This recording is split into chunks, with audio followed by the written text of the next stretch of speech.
Hello and welcome back to my channel. If you're new here, my name is Daniela Genius. I'm the founder of She's the Boss International, and this is my channel. Welcome. If you haven't already done so, please make sure that you click that subscribe button so that you're the first to know when I'm releasing a new video.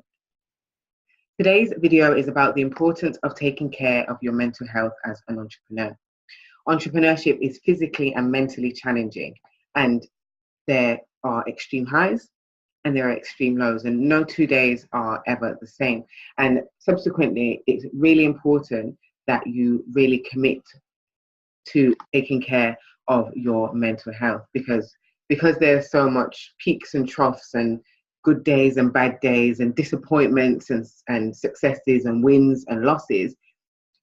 If you don't have a strategy and are not committed to looking after your mental health can start to decline, and the stress of being an entrepreneur can actually have quite a negative impact on your emotional well-being. And not to mention the fact that sometimes it's quite lonely. Unless you've got staff, a lot of the time you may be working in isolation, and that can also be quite problematic. Financially, there can be lots of strain on your finances. It can lead to strains on your personal relationships, whether that be romantic relationships, friendships, relationships with your family members. There's just basically a lot going on, and a lot that can negatively impact your state of mind. So if you're not able to take care of your mental health properly, there's lots of things that can happen as a consequence. So having a nervous breakdown or a breakdown of some sort, and burning out is another thing that can happen, that can really be detrimental to your progress as an entrepreneur. And you don't want any of those things to happen, because if you've embarked on an entrepreneurial journey, the idea is that you want to achieve some level of success, and you won't be able to do that if you're burnt out, if you're depressed, if you're emotionally unstable. So how do you avoid those things happening? Well, number one, you need to take care of your mental health. So how do you do that? I'm going to share with you a couple of ways that I take care of my mental health, or ways that I have recommended my clients to take care of theirs. And all of these may not be applicable to you, but some of them may be. And if you tried any of them and they've worked or they haven't worked, please do share also. So the first thing is, and this is for if you are already recognizing that you may have symptoms of depression or of poor failing mental health, and also if you have underlying issues, I would definitely suggest, first and foremost, go and see a therapist. And there's a lot of negative connotations around seeing a therapist or a counselor. But actually, if you have hurt yourself, if you were feeling physically sick, you'd go to the doctors. So if you're feeling emotionally unstable, or feeling really down all the time, or finding that your emotions are kind of flip-flopping, or as I said, if you find that you have underlying issues that are surfacing, go and see a therapist or a counselor. There is a stigma, and there shouldn't be, because there's a stigma around having poor mental health. Therefore, there should definitely not be a stigma around seeking help for any sort of mental health or emotional issues. But I'm aware that some people do look at it as though, if I go to see a therapist, that means I'm crazy, and I'm not crazy, so why do I need to see a therapist? You go to see the therapist or the counselor to help you deal with any issues that you're having. It doesn't mean that you're crazy. It just means that you're recognizing that there potentially is an issue, or there could be an issue down the line, and you want to sort it out before it becomes a major issue. So ignore what society says about or connecting counselors or therapists with craziness, because actually that term crazy I find rather offensive. Actually do what is right for you, and if you are finding that you're struggling, then go and see a counselor or a therapist. Another thing, which is not as extreme, have downtime. So often when you're an entrepreneur, and especially in the early stages where you really just go because you want to try and get that sale, you want to make some money, it's not actually that uncommon for business owners and entrepreneurs to just keep working. So starting at the crack of dawn and not ending until it's bedtime, not taking any days off, not having any holidays, just being completely and utterly tunnel vision into this idea of pursuit of success. Now, whilst I believe that you should relentlessly pursue success, you also need to have downtime, have days off, take holidays, meditate, do something fun, go and do some crazy golf for a couple of hours, go on a day trip, clear your mind, because actually sometimes emotional issues can start to surface, or depression and stuff, because you're just so tunnel visioned and focused on this thing that if something goes wrong with that thing, it's the end of the world. Or your brain just gets overloaded with all of the things, and then that leads to burnout. So schedule in a break. And actually the business is not going anywhere. If you take a few hours off to just relax, just to lie in bed, read a book, do something that's not related to your business, the business is not going to suddenly just fall down. I promise you. Take some time out.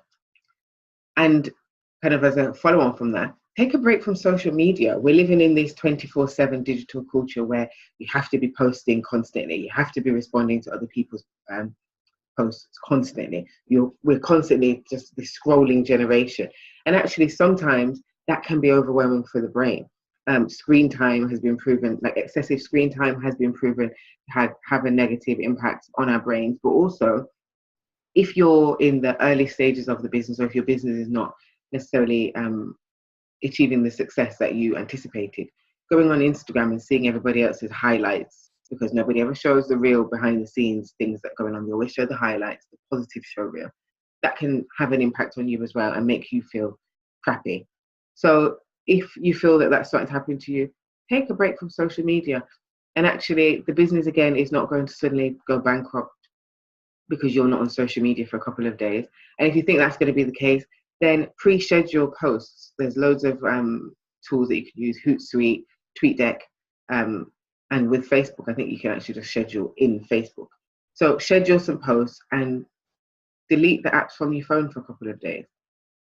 Sometimes your brain just needs that non-social media time. So give it to yourself. Get a mentor, a coach, work with a mentor or coach, because actually sometimes you just need to be able to talk through your challenges and your problems with someone to feel better. And maybe that person doesn't necessarily need to be a counselor or a therapist if it's not just emotional stuff. If it's business stuff that is challenging, sometimes speaking to a business mentor or a business coach can really help in just getting some stuff off your chest. So brain dumping, getting it all out, and getting some strategies for moving forward, which you may not be able to come to by yourself. And actually friends or family, if they're not working in entrepreneurship or don't have an understanding of business, may not understand where you're coming from. And going on from that, support groups, join a support group or accountability group, or just find a group of people that you can connect with on maybe a monthly or a fortnightly basis, to share your challenges, struggles related to running your business. Because again, just knowing that you've got that support out there can really help you not feel that you're isolated and you're alone. Ask for help as well. If you're struggling with things, identify people in your network that may be able to help you. So if you are really struggling on a regular basis with managing your finances, find someone who can help you with that, because then that takes away the burden. And again, going on from that, outsource. Can you outsource some of the work that might be stressing you? Because I know for me, when I have loads of different projects on, which is most of the time actually, sometimes just the weight of all of the things that I have to do can make me feel really quite stressed out. And sometimes just asking the right people for the right help, or outsourcing some of the things. I remember a couple of years ago, I think I'd done some research and I needed to type up the research, and I had other things to do. It was really making me feel stressed because it was a lot of research. I paid someone I knew £30 to sit and type it all out, and I had to check it obviously afterwards to make sure it had been done correctly. But just the idea that I didn't have to do it released like a huge weight off my shoulders. So if you can, and where you can, outsource, because that can really have a huge impact on your mental well-being and your emotional well-being, and just making you feel better. And then just the final thing, it's not something I do, but I know that a lot of people find it useful. Journal. So get a journal and write down how you're feeling and make that into a habit. Do that on a regular basis. I do, I guess, a digital version of that. So I walk around with a dictaphone and I speak to the dictaphone. And again, that helps me. It makes me feel better because it enables me to get stuff off my chest without having to feel that someone's going to judge me because nobody else is listening to it apart from me. And the same if you're writing in a journal, you're writing it for you. So there's not, if you've got an issue with somebody potentially judging you, whether that be a therapist or a coach or a mentor, then maybe try journaling or using a dictaphone and recording yourself. So I hope you found that useful. Remember, don't try and don't suffer in silence. If you feel that you're unhappy, that you're unable to deal with the challenges of life or of entrepreneurship, because it is quite challenging, don't suffer in silence. Ask for help. Go and speak to a therapist or a counsellor. Get a coach or a mentor, and follow some of the tools and pieces of advice that I've given in this video, and see if it helps. If that's helped you, please make sure that you leave a comment. Please click that like button. And if there's any topic that you want me to discuss as part of this kind of Guide My Journey series, then please also write in the comment section below. Thank you very much for watching.